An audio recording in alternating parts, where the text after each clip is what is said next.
प्रिय दर्शकों नमस्कार। यदि आप अपने बच्चों की शादी को लेकर परेशान रहते हैं, बच्चों की शादी में आ रही लगातार अड़चनों को लेकर दुखी रहते हैं, बहुत सारे उपाय भी आप कर चुके हैं लेकिन फिर भी शादी का रिश्ता कहीं पर भी फाइनल नहीं हो पा रहा है, तो ये वीडियो आपके लिए है।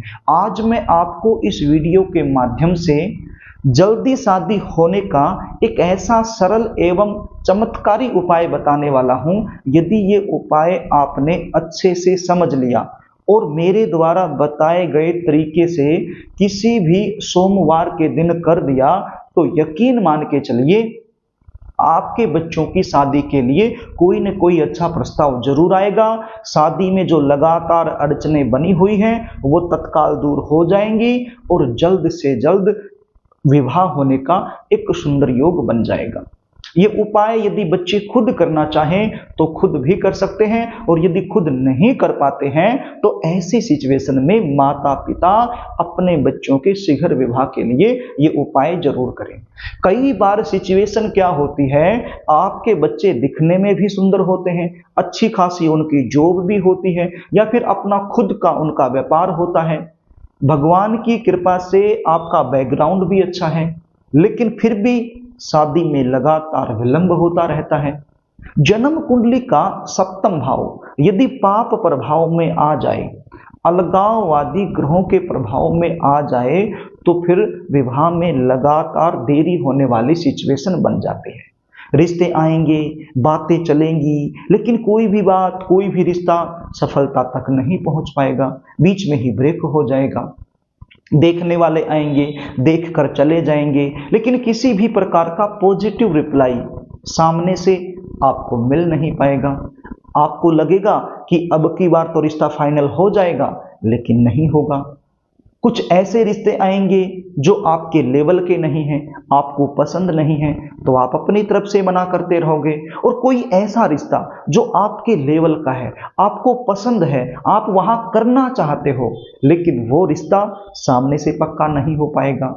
बच्चों की उम्र लगातार निकलती जाएगी, तो ऐसी सिचुएशन में माता पिता परेशान हो जाते हैं। तो प्रिय दर्शकों, इस परेशानी को दूर करने के लिए हमारे शास्त्रकारों ने बहुत सारे उपाय बताए हैं, तो उन्हीं उपायों में से एक बिल्कुल सरल उपाय आपको बताने वाला हूं। उपाय बताऊं इससे पहले आपसे निवेदन करना चाहूंगा, यदि आप चैनल पर नए हैं और अभी तक आपने इस चैनल को सब्सक्राइब नहीं किया है तो मुझसे लगातार जुड़े रहने के लिए, विवाह से रिलेटेड शास्त्र सम्मत सटीक जानकारियां प्राप्त करने के लिए अभी इस चैनल को सब्सक्राइब कर लीजिए। बेल आइकन को भी प्रेस करके रखिए ताकि हमारी आने वाली नई वीडियो का नोटिफिकेशन आपको मिल सके और वो वीडियो आप आसानी से देख पाएं। प्रिय दर्शकों, चैनल को सब्सक्राइब करना निःशुल्क होता है, इसमें आपका कोई भी पैसा नहीं लगता है। यदि चैनल को आप सब्सक्राइब कर लेते हो तो आप हमसे जुड़ जाते हो। जब भी हम कोई नई जानकारी लेकर इस चैनल के माध्यम से आएंगे तो आपको वो जानकारी आसानी से मिल जाएगी, तो इसलिए चैनल को सब्सक्राइब कर लेना। तो प्रिय दर्शकों, उपाय ध्यान से सुन लीजिए। ये उपाय आप किसी भी सोमवार के दिन कर सकते हैं, सुबह से शाम तक किसी भी समय ये उपाय किया जा सकता है। करना क्या होगा, आपके पास बेलपत्र होने चाहिए। कितने बेलपत्र? आपके बच्चों की जो उम्र वर्तमान समय में चली हुई है उतने ही बेलपत्र आपके पास होने चाहिए। बेलपत्र का पेड़ होता है, आपके आसपास मिल जाएगा कहीं पार्क में। यदि पेड़ नहीं है तो फिर कोई बेचने वाला आपके आसपास मिल जाएगा। शंकर भगवान का मंदिर होता है, उसके सामने बेलपत्र बेचने वाले अक्सर मिल जाते हैं। शहरों में, गांव में तो वैसे भी पेड़ मिल जाते हैं। तो कैसे भी करके बेलपत्र आपके पास होने चाहिए।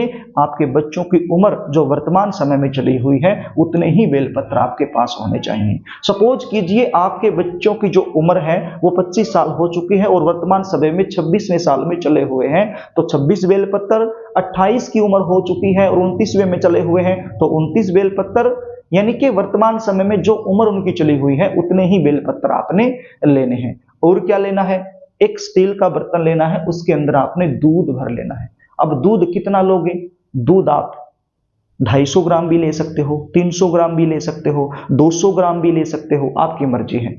आप कितना भी दूध ले सकते हो, कच्चा दूध होना चाहिए, गर्म किया हुआ दूध नहीं चलेगा, ठंडा दूध होना चाहिए। और क्या करना है, इस दूध में आपने केसर मिला लेना है। क्या करना है, इस दूध में आपने केसर मिला लेना है और अच्छे से इसको घोल लेना है। अब आपके पास दो चीजें हो गई, एक तो ये बेलपत्र हो गई और ये केसर मिश्रित दूध आपके पास हो गया। अब इन दोनों चीजों को लेकर आपने शिव मंदिर में चले जाना है। आपके आसपास कोई भी शिव मंदिर हो वहां पर आप चले जाइए, जहां पर शंकर भगवान की यानी कि शिवलिंग की स्थापना कर रखी है वहां पर जाकर बैठ जाइए। देखिए शिव मंदिर में पानी की व्यवस्था होती है, पानी आपको वहां पर मिल जाएगा, एक लोटा भी मिल जाएगा। तो सबसे पहले आपको क्या करना है, एक पानी का लोटा लेना है, सबसे पहले गणपति जी महाराज पर आपने अर्पित करना है। उसके बाद जो माँ अंबिका है, जो माँ गौरी है, उसके ऊपर आपने अर्पित करना है। उसके बाद कार्तिक जी पर अर्पित करना है, उसके बाद नंदी जी पर अर्पित करना है, उसके बाद सर्प देवता पर अर्पित कर दीजिए और लास्ट में शिवलिंग पर अर्पित कर दीजिए। एक लोटा ले लीजिए, एक लोटे में से सभी के ऊपर अर्पित करने के बाद अंत में जो बच जाता है वो शिवलिंग पर अर्पित कर दीजिए। उसके बाद क्या करना है, उसके बाद आपने एक बेलपत्र लेना है, जो बेलपत्र आप लेकर के गए हो अपने साथ में, तो एक बेलपत्र लेना है और जो दूध आपने केसर मिश्रित दूध तैयार कर रखा है उसके अंदर उसको डुबोना है, भिगोना है और अपनी मनोकामना बोलते हुए शिवलिंग पर आपने अर्पित कर देना है।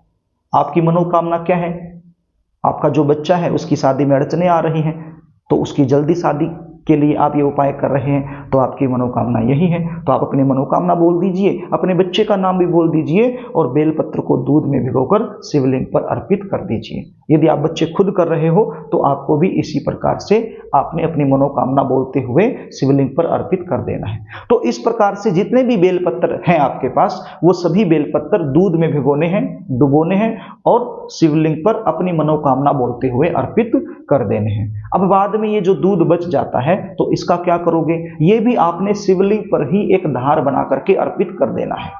जो बेलपत्र आपने शिवलिंग पर अर्पित किए हैं तो उन्हीं बेलपत्रों के ऊपर से ये दूध आपने अर्पित कर देना है शिवलिंग के ऊपर।